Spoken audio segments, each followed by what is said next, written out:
Irmãos, vamos abrir as nossas Bíblias em Filipenses, capítulo 3.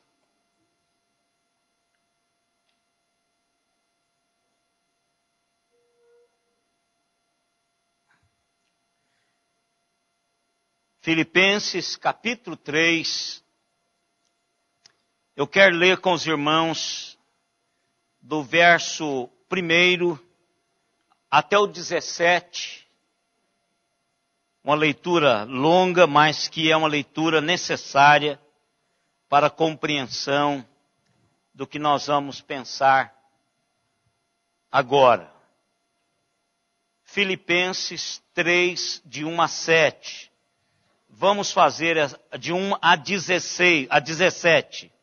Vamos fazer essa leitura alternadamente. Filipenses 1, 3, de 1 a 17. Quanto ao mais, irmãos meus, alegrai-vos no Senhor. A mim não me desgosta e é segurança para vós outros que eu escreva as mesmas coisas.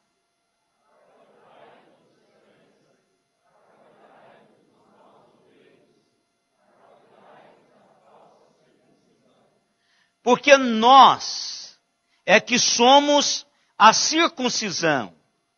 Nós que adoramos a Deus no Espírito e nos gloriamos em Cristo Jesus e não confiamos na carne.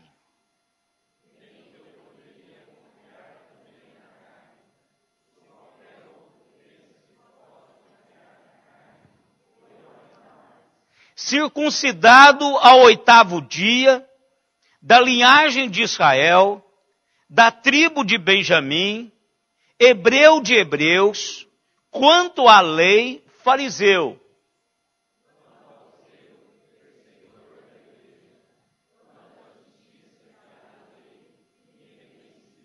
Mas o que para mim era lucro, isso considerei perda por causa de Cristo.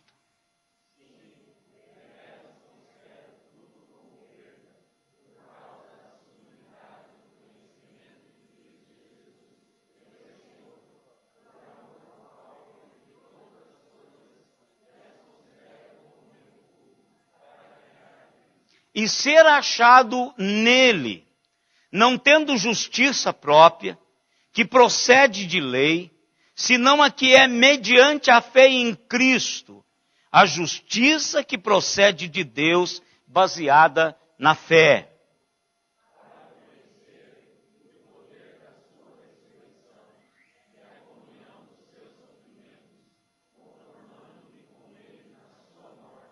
Para que de algum modo alcançar a ressurreição dentre os mortos.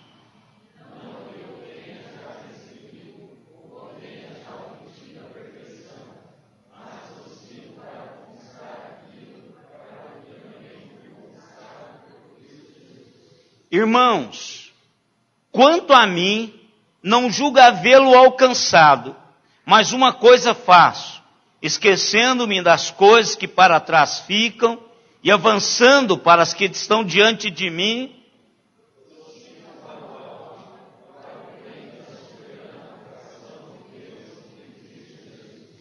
todos, pois, que somos perfeitos, tenhamos esse sentimento, e se porventura pensais de outro modo, também isto Deus vos esclarecerá.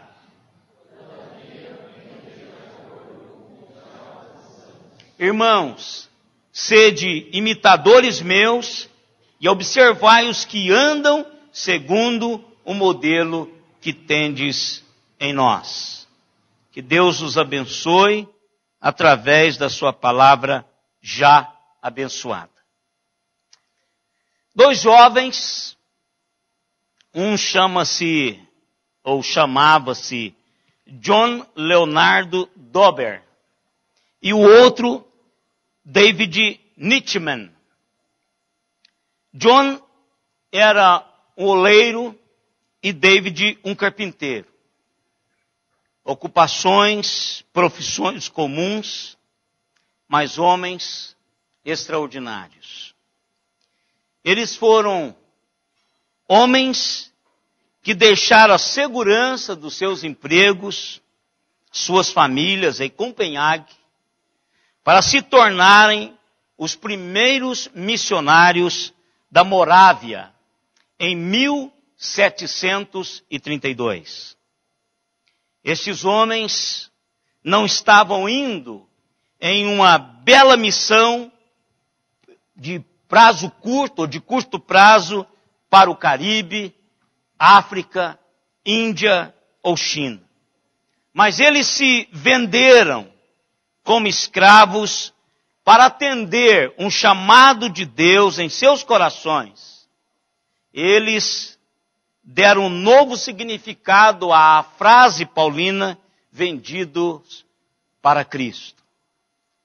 Eles se tornaram escravos a fim de ter a oportunidade de alcançar escravos nas Índias Ocidentais para o seu Senhor. Uma propriedade de uma pessoa inglesa, um senhor inglês, e que mantinha escravos e que não permitiam que ninguém entrasse lá para falar de Jesus. O propósito da vida desses dois jovens era seguir o Cordeiro que tinha dado a sua vida por eles e por todas as almas perdidas do mundo, e a sua missão foi: nosso Cordeiro conquistou, vamos segui-lo.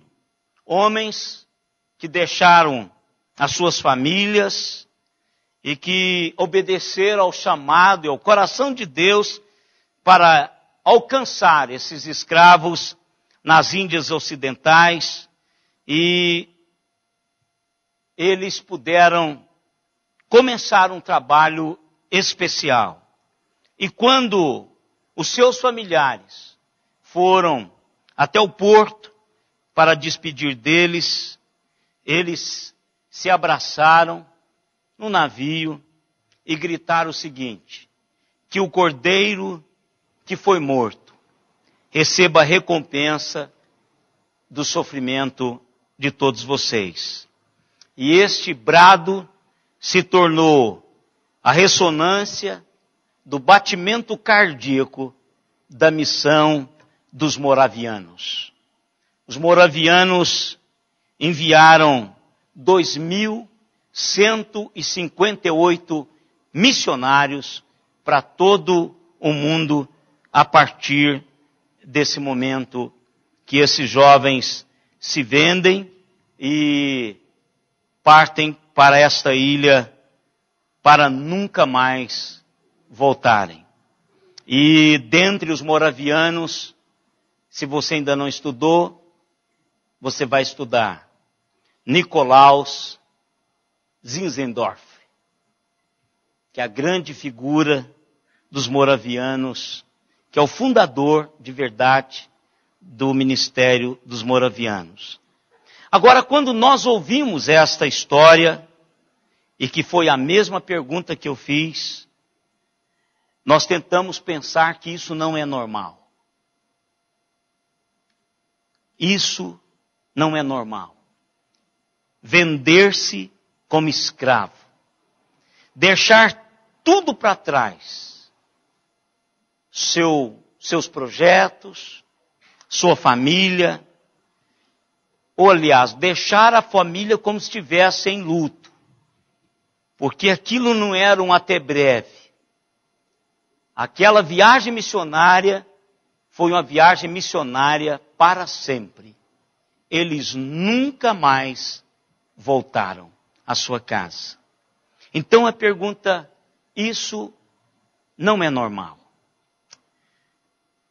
Mas eu queria fazer uma pergunta para os irmãos. O que é normal na vida cristã?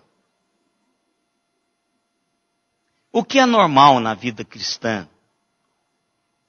Se nós buscarmos na fonte que nos informa sobre a realidade da vida cristã, nós vamos encontrar que a vida cristã normal é a plena devoção a Jesus Cristo.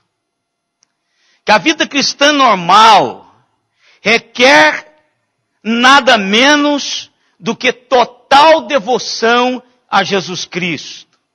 Não é uma subnormalidade, não é algo inferior do que isso, porque Deus não pretende para mim e a sua vida algo menos do que isso. Devoção total ao Senhor Jesus.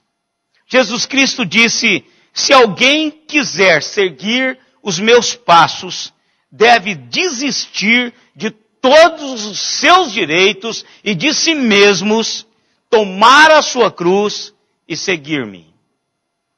Desistir de todos os seus direitos e seguir a Jesus. Essa é a vida cristã normal. Devoção total a Jesus Cristo. Mas o que isto implica? Quais as implicações que eu e vocês, como servos de Deus, precisamos carregar sobre os ombros com a nossa dedicação a Jesus? O que é, de fato, completa devoção a Jesus Cristo? No Novo Testamento, o apóstolo Paulo se apresenta como este homem. O apóstolo Paulo é um ícone de dedicação total a Jesus Cristo. Um homem que escreveu a metade do Novo Testamento. E eu gostaria de pensar com os irmãos hoje algumas marcas. Na realidade são 5 marcas. Mas eu quero que essas marcas fiquem no meu e no seu coração, na minha e na sua mente, e por isso eu não vou falar as 5 hoje. Hoje eu vou conversar com os irmãos apenas sobre 2. 2 marcas que, dentre as 5 marcas que estão nesse texto, que traz ao meu coração algo a ser seguido, algo a ser imitado, porque ele termina os textos dizendo assim, irmãos, sede meus imitadores e observai os que andam segundo o modelo que tendes em nós. São marcas que não são marcas exclusivas do apóstolo Paulo, são marcas que devem acompanhar a todos quantos seguem ao Senhor Jesus Cristo. E a primeira delas é que um seguidor completamente dedicado a Jesus considera todas as coisas como perda. Irmãos, como é difícil falar isso hoje. Como é difícil falar isso e manter a sua atenção ligada no estudo da palavra. Porque quando falamos em perder, é o que nós não queremos hoje. Há uma dicotomia, irmãos, muito grande entre aquilo que eu prego, aquilo que eu testemunho crer, aquilo que eu professo com o meu dia a dia. Com o meu dia a dia. E essa dicotomia, ela precisa ser rompida. E esse seguidor dedicado a Jesus considera todas as coisas como perda. No verso 7 e 8 do texto que nós lemos, o apóstolo Paulo enfatiza isso, colocando perdas 3 vezes. O que ele diz? Mas o que para mim era lucro, isto considerei perda por causa de Cristo.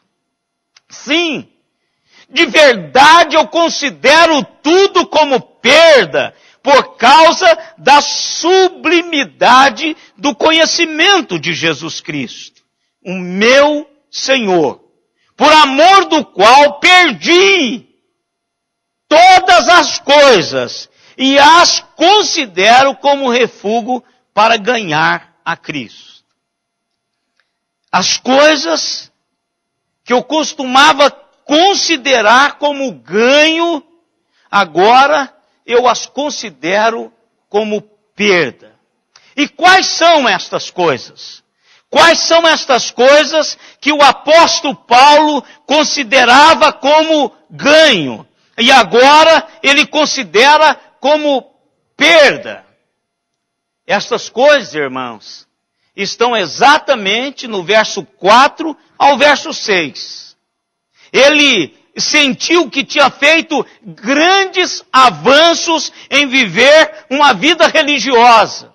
Em outras palavras, ele se vangloriava de se ser religioso. Que Deus deve ter ficado muito, mas muito satisfeito com ele, devido ao seu estilo religioso. Ele era cabeça e ombros acima dos demais. Ele diz, eu fui circuncidado quando era bebê, quando eu tinha 8 dias. O que ele estava dizendo? Eu cumpri a lei. Fui criado na igreja. Eu tinha as conexões familiares certas. Gerações de pessoas tementes a Deus estavam ligadas à minha família. Eu me tornei um fariseu, irmãos. Isso aqui era algo muito pesado para a época de Paulo. Era alguém irrepreensível. Um líder na igreja. Na verdade, ele era um legalista irrepreensível. Isso que ele está dizendo. Eu prestei atenção aos detalhes em minha vida e nunca fiz nada de errado. Isto era o que Paulo considerava como lucro. Ele diz, isto é o que eu considerava como ganho. Eu tinha na coluna de ativos, construindo uma grande consideração diante de Deus pelo que estava fazendo. Mas eu vi a sua verdadeira inutilidade e eu agora os mandei para a coluna de passivos. Perda. A palavra aqui usada para descrever é uma palavra usada para descrever quando os marujos enfrentavam a tempestade no rio, eles pegavam toda a carga, que nós temos o relato disso no livro de Jonas, pegava toda a carga e lançava fora para salvar o barco. E a palavra grega lá é zêmia. Ou seja, Paulo diz assim, todas as coisas que eram a minha distração, das quais eu era orgulhoso, colocava a minha esperança nelas. Então eu vi com os meus próprios entendimentos que aquilo precisava ser jogado ao mar. É isso que ele está falando. Foram todas essas coisas jogadas ao mar. Mas não é só isso que ele diz. Ele agora diz que não só considerou todas essas coisas como perda por causa da sublimidade do conhecimento de Cristo, e ele diz, nada na vida é permitido tomar o lugar desse foco diante do Senhor. Tudo é lixo. Literalmente, ele diz, tudo é esterco, que é a palavra de refúgio, é esterco. Carreira, dinheiro, bens, casa, carro, fama, popularidade, segurança, o ovo no ninho para o futuro, Em Minas Gerais isso chama-se indês. Os brinquedinhos, tudo é lixo. Eu não vou persegui-los mais. O lote todo foi jogado ao mar para que eu possa ganhar a Cristo. Ele, Jesus Cristo, Ele somente merece toda a minha dedicação. Seguir a Jesus de uma maneira completa e dedicada é considerar todas as coisas como perda. Isso não significa que você não trabalhe para comer. Isso significa que a prioridade da sua vida é a sua vida espiritual. Que a prioridade da sua vida é fazer na vida a vontade absoluta de Deus. Aquilo que Deus está mudando, está dando inclinação ao seu coração para fazer. E isso deve ser feito em detrimento a todas as outras coisas. Eu estava lendo essa semana, tentei buscar mais alguma coisa, mas as pessoas que gostam de música devem conhecer, eu não conhecia e busquei alguma coisa. Jorge Marchiado, um baixista da banda Little River. Não sei se alguém conhece, mas ele deixou a banda porque ele se converteu. E o contrato que ele deixou para trás foi $8 milhões. E alguém pergunta assim, como um doido pode fazer isso? Quando ele quer dedicar completamente a Jesus. Considera todas as coisas como perda. Irmãos, uma pergunta para meditarmos. O que você está correndo atrás tem a ver com seu Salvador e com o projeto dele para a sua vida, ou tem a ver só com as coisas daqui? Com o ovo do ninho para o futuro? Porque o seguidor de Cristo precisa entender isso.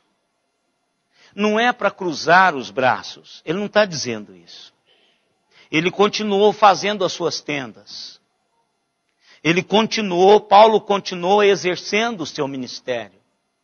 Mas o que Paulo diz é que não será mais o foco da sua vida isso. Ele entendeu que a dedicação a Cristo deveria ser prioridade na sua vida. Por isso que ele escreveu mais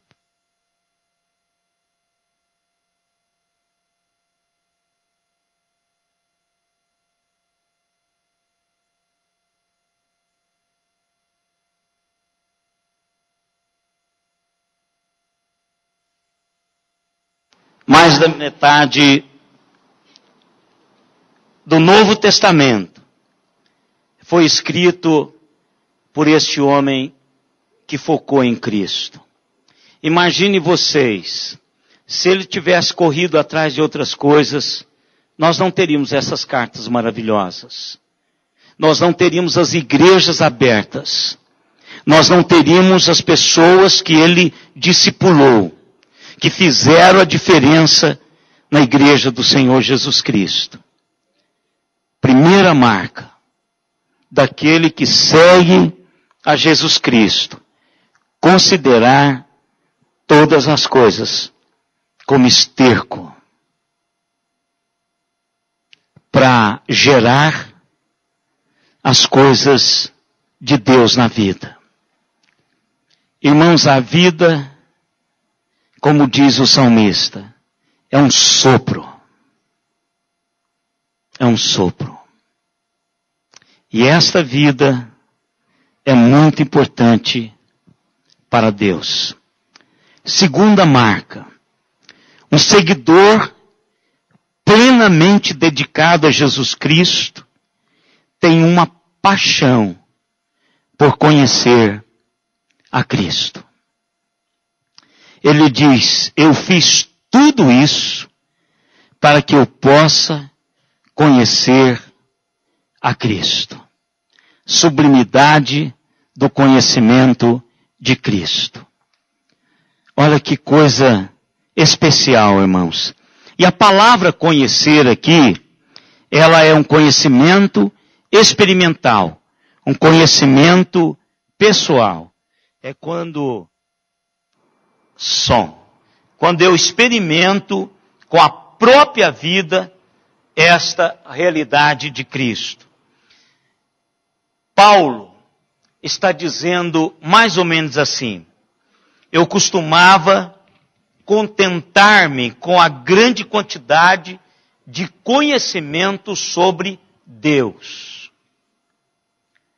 Paulo tinha sido treinado, irmãos, pelo melhor. Eu já disse aqui várias vezes, Paulo estava se preparando para ser rabino. Ele sentou aos pés de Gamaliel. Era o maior erudito religioso dos seus dias. Paulo tinha um personal trainer, ou um treinador intelectual pessoal. Ele dava aula exclusivamente para Paulo. Ele passou todo o seu conhecimento para Paulo. Paulo estudou teologia. Paulo sabia muito sobre Deus. Ele conhecia o Antigo Testamento praticamente de cor. Porque ele cita o Antigo Testamento nas suas cartas como alguém que não está copiando, como alguém que está colocando de memória o que ele sabe sobre o Antigo Testamento. Então Paulo sabia muito. E Paulo achava que conhecia a Deus. Mas ele diz, um dia eu o conheci.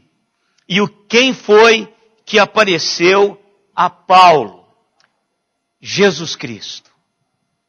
E Paulo teve o privilégio de ouvir Jesus falar em hebraico com ele. Isso é um privilégio. Paulo falava grego e muitas outras línguas. Provavelmente até espanhol.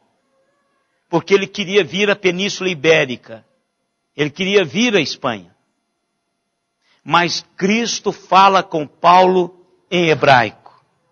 Olha que coisa maravilhosa. Ele vai para Damasco, achando que estava servindo a Deus. E ele estava tentando servir a Deus, opondo-se a Jesus Cristo. Tentando servir a Deus, opondo-se a Jesus Cristo. E por isso que Paulo diz o seguinte, eu não sei nada. Eu quero agora deixar todas estas coisas para trás e eu vou conhecê-lo mais. Irmãos, o que poderia ser mais importante na vida do que saber mais daquele que nos criou? O que poderia ser mais importante na vida do que isso? E não só isso. Aquele que quer-nos, não só passarmos esse tempo na vida com Ele, mas aquele que quer que eu e vocês estejamos com Ele por toda a eternidade. Não há conhecimento. Por isso que Paulo usa essa palavrinha, a sublimidade do conhecimento de Cristo. Irmãos, nós moramos num país fantástico. Tem mais Bíblia nesse país do que em qualquer outro país do mundo. O Brasil nós temos liberdade. Olha, aqui tem 1, 2, 3, 4, 5, 6, 7, 8.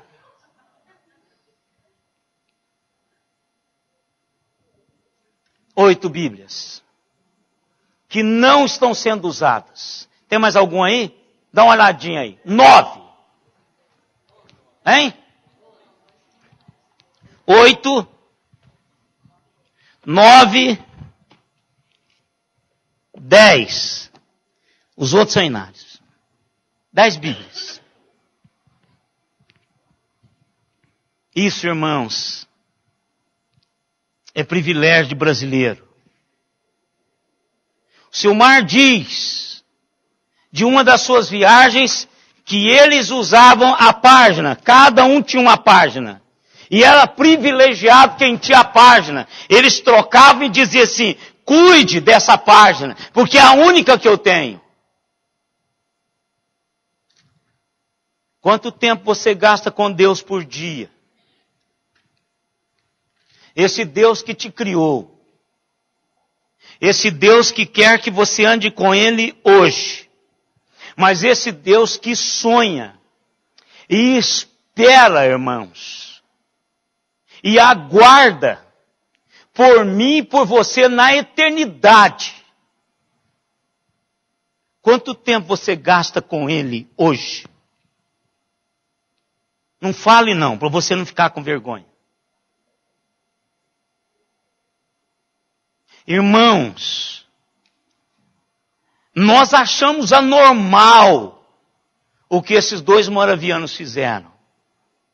Porque o nosso nível de comprometimento com Deus é anormal.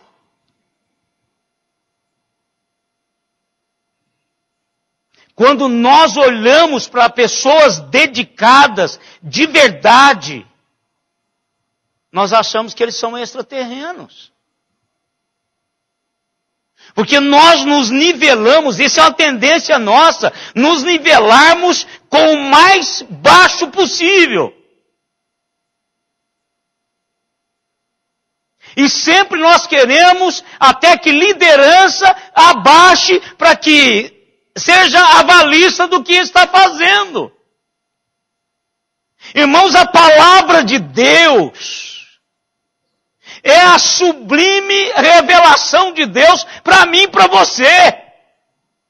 Guardei no coração a tua palavra para não pecar contra ti. É a palavra.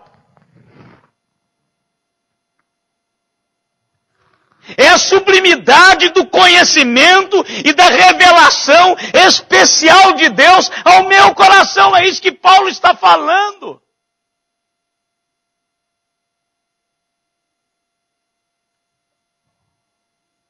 Salmo 119,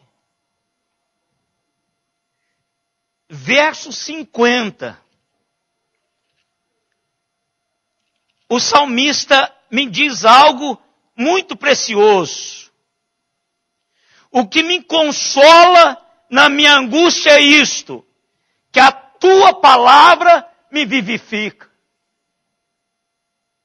Irmãos, eu quero desafiá-los agora. Quem é que está aqui nesse lugar que não sente angústia de vez em quando?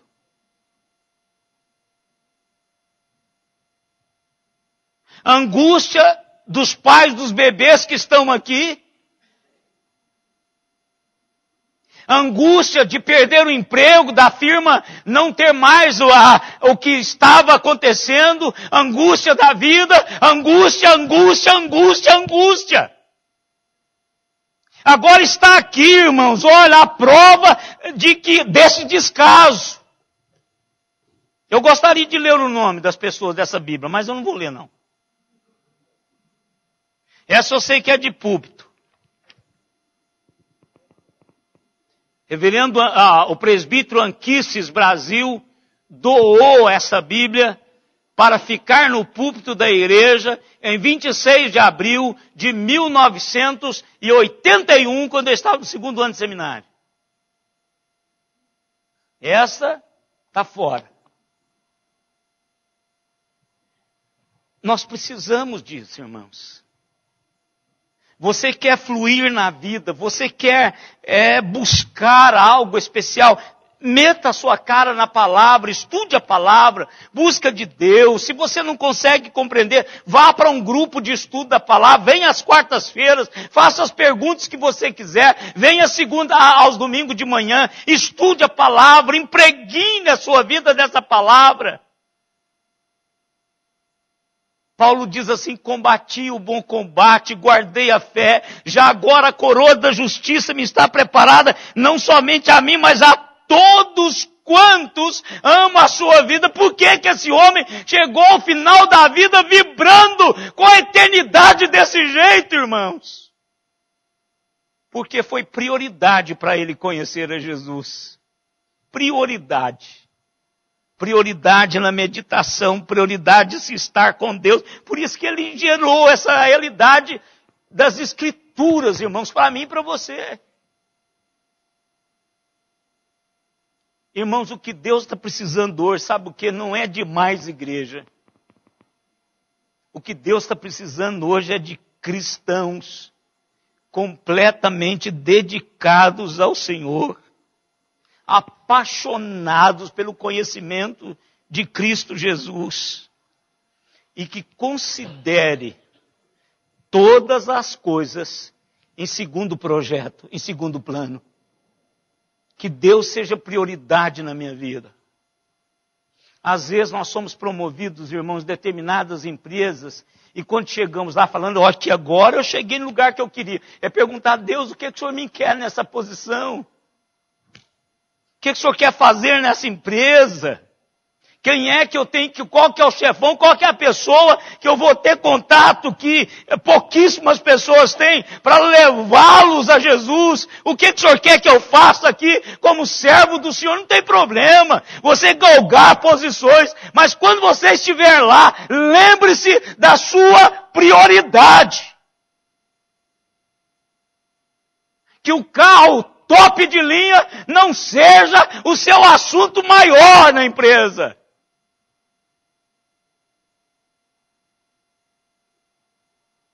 Mas que seja Jesus. Porque todas as coisas são somente estercos para Deus fazer germinar, brotar, frutificar o que Ele tem no coração para a minha vida. Foi isso que Paulo fez. Paulo continuou escrevendo no mesmo nível de grego. Que a hora que você pegar a exegese de Romano, você vai ver que finura é a súmula teológica de Romanos. Uma finura literária. Por quê? Paulo era um mestre. Paulo era um mestre. Ele não deixou de ser, mas ele considerou tudo isso como perda, como esterco, por causa da sublimidade do conhecimento de Jesus. Quanto tempo você gasta com Deus? E a minha oração, irmãos, é que na continuação dessa mensagem, eu vou voltar a esses dois tópicos para relembrá-los. E quando eu fizer essa pergunta de novo, é que você não esteja no estágio que você está hoje. Que a sua resposta seja uma resposta para você mesmo e para Deus diferente da de hoje. Como é interessante os nossos casamentos, irmãos. A Simone foi uma mudança contínua. E eu louvo a Deus por isso. E eu também. Se ela tiver essa oportunidade de dizer sobre mim, ela iria dizer igualmente. Não é? E até hoje eu estou tentando entender a Simone. Agora o pessoal diz que Uns são de Marte, outros são de Vênus, ele não vai entender mesmo. Mas eu estou querendo saber mais sobre a Simone, todo o tempo. Não é? E vamos caminhar juntos. E às vezes ela fala assim, estou te desconhecendo. E significa que ela não conhece tudo. Eu estou mostrando alguma faceta que eu ainda não tinha mostrado e que estou mostrando agora. Igualmente. Agora, irmãos, imagine vocês. Somos seres humanos. Temos mais de 28 anos juntos. Quanto mais conhecer a Deus. Então nós precisamos nos ocupar sempre em conhecer o Senhor. Ele é incrível. Ele é maravilhoso. Ele é impressionante. Ele é surpreendente. E Ele quer que o conheçamos. Ele quer que o conheçamos. E em busca desse conhecimento, as outras coisas fiquem para trás. Porque o conhecimento de Deus é a única realidade que vai permanecer eternamente. Que Deus nos abençoe e nos capacite para isso. Em nome de Jesus. Vamos, irmãos, cantar o hino 225, que é um hino de dedicação pessoal. Eis meu Salvador aqui, corpo e alma oferta a ti. Servo inútil, sem valor, mas pertenço ao meu Senhor. Fraco em obras ou em obra e no pensar, muito propenso a tropeçar. Salvo estou por teu amor e me voto a ti, Senhor. Subjugado em todo ser, me submeto ao teu poder. Grande é o preço do perdão, dá-me igual consagração. Eu, remido pecador, me dedico ao Redentor. Teu é este coração, teu em plena sujeição.